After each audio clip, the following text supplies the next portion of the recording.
বঙ্গবন্ধু থেকে শুরু করে কোনো ভালো মানুষই তো আপনারা বাঁচিয়ে রাখেন নাই।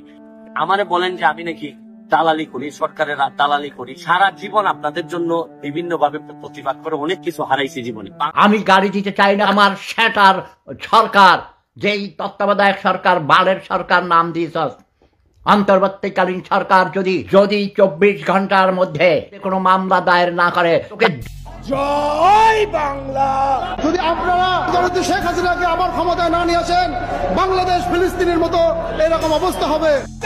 শেখ হাসিনার দেশে আনবো আনবো আনবো আনবো। শেখ হাসিনা পরনের কাপড়টা লইয়া কোনো মতে পলাইছে, লোকে তার একটা কাপড় লইতে পারে নাই। ভারতের সরকার তারে কিছু কাপড় চোপড় দিছে, এক কাপড়ে থাকন লাগতো। সে তো জবরদখল করছে, তার কোনো লিগালিটি নাই যে উপদেষ্টা বলে আমাদের কোনো পদ নাই। যেভাবে সে ক্ষমতায় গেছে এটা তো মানে মানুষ খুন করে। আসসালামু আলাইকুম দর্শক, দেশ ও দেশের বাইরে থেকে যারা এই মুহূর্তে ভিডিওটি ওপেন করেছেন সবাইকে অসংখ্য অসংখ্য ধন্যবাদ। দর্শক, প্রথমেই আপনারা শিরোনাম দেখেছেন, এখন দেখবেন বিস্তারিতর প্রথম অংশেই ব্যারিস্টার সুমন বলেছেন যে আপনারা এই বাংলাদেশে ভালো মানুষকে থাকতে দিবেন না এবং ভালো মানুষকে রাখতে আপনারা জানেন না। এদিকে বাংলাদেশের আরেকজন যে ব্যক্তি শেফুদা, উনি ডক্টর ইউনূসকে হুমকি দিয়েছেন এই গদি থেকে নেমে যাওয়ার জন্য এবং পদত্যাগ করার জন্য। এবং সমন্বয়কদের কিছু কিছু ব্যক্তি এবং আরেক বিখ্যাত লোক যে মিশা সওদাগর, উনি নিজেই বলেছেন এবং উনি আন্দোলনের সামিল হয়েছেন যে ডক্টর ইউনূস যেন পদত্যাগ করে। এমন কিছু দৃষ্টান্তর যে প্রশ্নগুলো তুলে ধরেছে, এই প্রশ্নগুলোকে সিদ্ধান্ত করে বিভিন্নভাবে বিভিন্ন জনা যে প্রচার করে, যে সিদ্ধান্তগুলো নিয়ে থাকে, সেই সিদ্ধান্তর ক্ষেত্রে কেমন কতটা গুরুত্বপূর্ণ তা এখনও সিদ্ধান্তর অটল কিছু পাওয়া যাচ্ছে না। তবে এই পাওয়া না যাওয়ার কারণগুলো অনেক কিছু তথ্য আপনাদেরকে দেখাতে কিছু প্রয়োজন। আমি গাড়ি দিতে চাই না আমার সেটার সরকার, যেই তত্ত্বাবধায়ক সরকার, বালের সরকার নাম দিয়েছ, অন্তর্বর্তীকালীন সরকার যদি 24 ঘন্টার মধ্যে কোনো মামলা দায়ের না করে, তোকে জুতা মারবে ইউনূস। আমেরিকার দালাল, জাস্ট ওয়েট অ্যান্ড সি। নভেম্বরের মধ্যেই শেখ হাসিনা বাংলাদেশে ফিরে আসবেন। তিনি এখনো বাংলাদেশের বৈধ প্রধানমন্ত্রী according to the constitution of Bangladesh. বাংলাদেশের সংবিধান অনুযায়ী শেখ হাসিনা বাংলাদেশের প্রধানমন্ত্রী, বৈধ প্রধানমন্ত্রী। ওই সব চক্রান্তকারী ইউনূস, তোকে বাংলার মানুষ জুতা মারতে মারতে তোর চামড়া তুলে ফেলবে। Just wait and see. আমি একজন মুক্তিযুদ্ধের অন্যতম সংগঠক, মুক্তিযোদ্ধা। আমিও জাতিসংঘের উপদেষ্টা ছিলাম। তুই জানোস আমি বিশ্বের অনেক বিশ্ববিদ্যালয়ে পড়াই।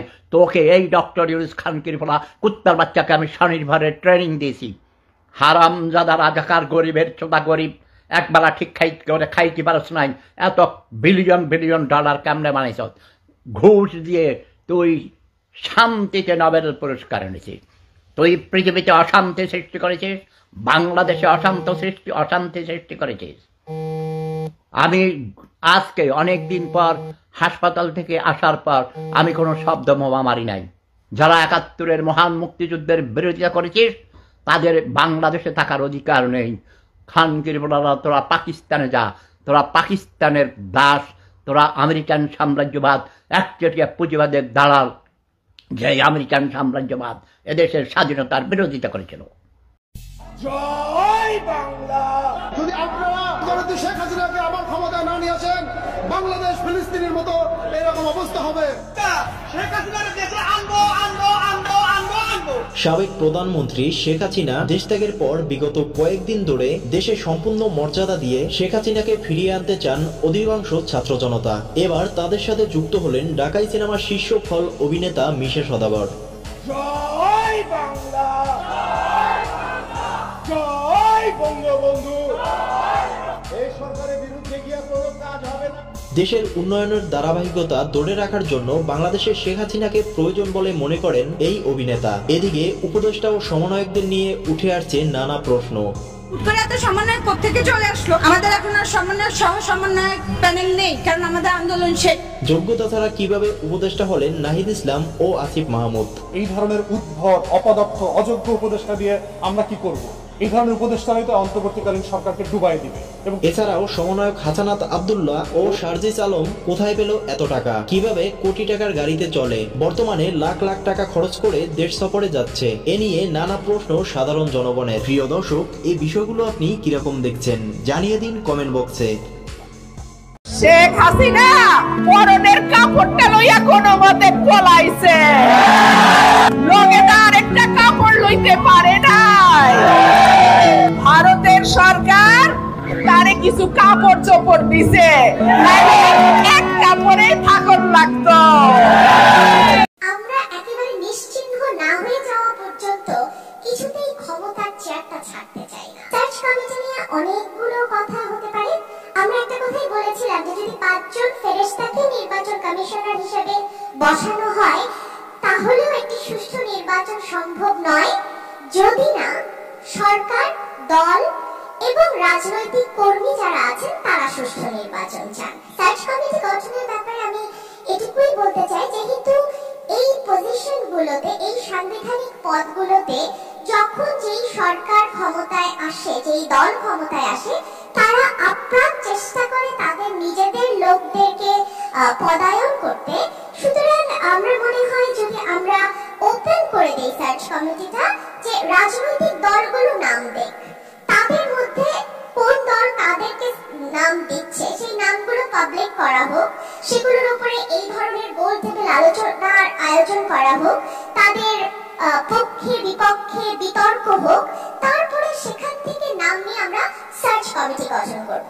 সার্চ কমিটি গঠনের পরে আবারও আসছে যে ইলেকশন কমিশনার কারা হবেন, সার্চ কমিটি কাদেরকে ইলেকশন কমিশনার হিসেবে বসাবেন, সেখানেও আমি আবারও ফিরে যাব রাজনৈতিক দলগুলোর কাছে, বিকজ তারা সবচেয়ে বড় স্টেক হোল্ডার। তাদের অনেক রকম দোষ আছে, সেটা নিয়ে আলোচনা করব পরে, কিন্তু তারাই সবচেয়ে বড় স্টেক হোল্ডার এবং দেশের মানুষ। এদিকে ব্যারিস্টার রুমিন ফারহানা বলেছেন যে বাংলাদেশে এই 17-16 বছর যে নেতৃত্ব দিয়েছিলেন সে আজ বাংলাদেশে নেই, সে হয়তো বাংলাদেশের বাইরে চলে গেছেন। বিভিন্নভাবে বিভিন্ন রকম যে ভিডিও কল পাঠাচ্ছেন বাংলাদেশে, এগুলো কতটুকু যৌক্তিক এবং এই ভিডিও কলের সূত্র ধরে শেখ হাসিনাকে বাংলাদেশে কখনো আসতে পারবে কিনা এরকম সিদ্ধান্তের জবাবে রুমিন ফারহানা বলেছেন যে এটা কখনোই সম্ভব নয়, কেননা তার নামে যতগুলো মামলা স্টিল তৈরি করা হয়েছে সে কখনোই বাংলাদেশে এসে বাইরে থাকতে পারবে না। কেননা যেভাবে বাংলাদেশের সাবেক প্রধানমন্ত্রী বেগম খালেদা জিয়াকে জেলে পচিয়ে মারছে, হয়তোবা তার চাইতেও নিকৃষ্ট কিছু অবস্থায় তাকে রাখা হতে পারে। অর্থাৎ সে মুখে যতটাই বলুক না কেন এবং সে কল রেকর্ডে যতটা যায় বাংলাদেশে পাঠাক না কেন, সে এই মুহূর্তে কখনোই বাংলাদেশে ঢুকবে না। এগুলা মানে ঘোলা করার জন্য তারা এই সিদ্ধান্তগুলা করছে এবং এই অডিও রেকর্ডগুলা ফাঁস করছে। এতে কোনো প্রকার ক্ষমতা দখল, সে তো জবরদখল করছে, তার কোনো লিগালিটি নাই যে উপদেষ্টা বলে আমাদের কোনো পদ নাই। যেভাবে সে ক্ষমতা গেছে এটা তো মানে মানুষ খুন করে মেরে একটা সিচুয়েশন তৈরি করে তারপরে তো সে ক্ষমতা গেল। জি জি আপা, জি জি না আমরা এগুলা আমাকেই মেরে ফেলা। জি আপা, আমরা এগুলা আমরা ইউরোপিয়ান পার্লামেন্টকে জানাচ্ছি।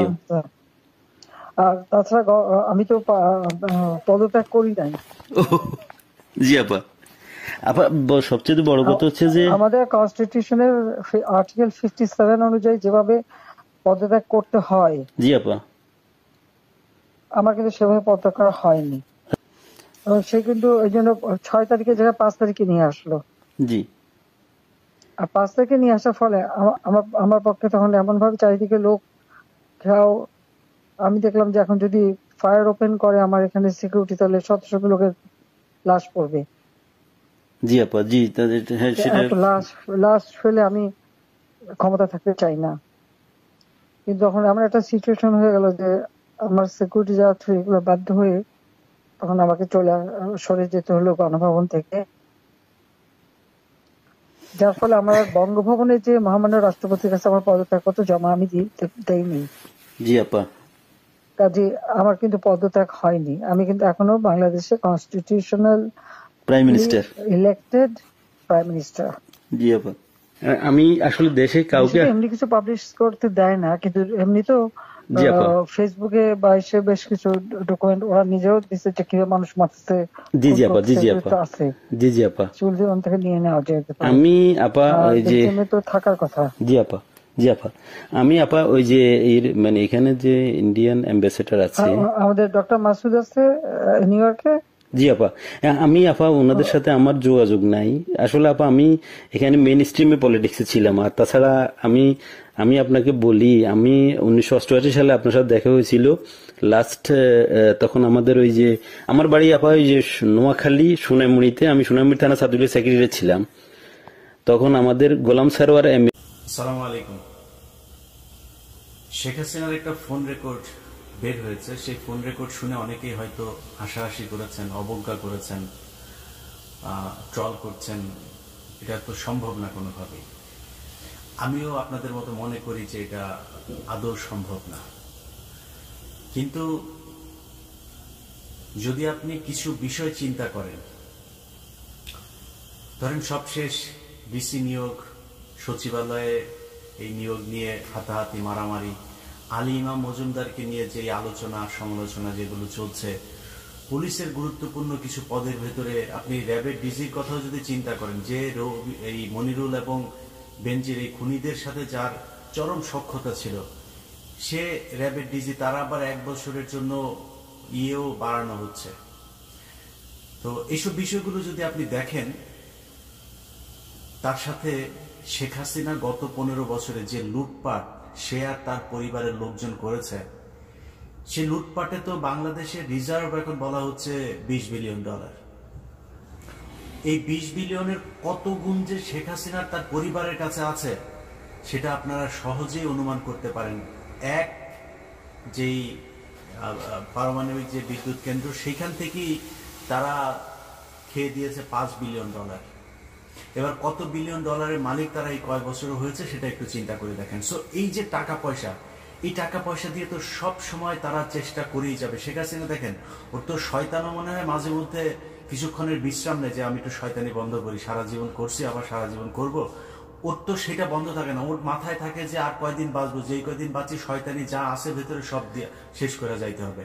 সো এই যে শয়তানের সারাটা ক্ষণ যে শয়তানি চলতে থাকে, এটা কার্যকর করার জন্য সেই টাকাও তো তার হাতে আছে।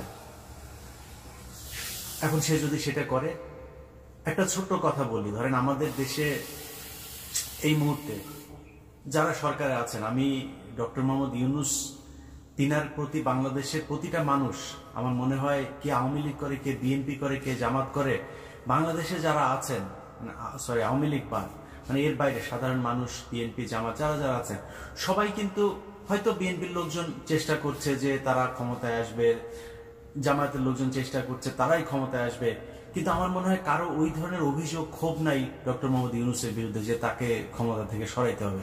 তার প্রতি একটা বিশ্বাস মানুষের আছে। কিন্তু একটা দেশ, বিশাল একটা দেশ পরিচালনা করতে হলে শুধু ডক্টর মোহাম্মদ ইউনূস একার পক্ষে তো সম্ভব না।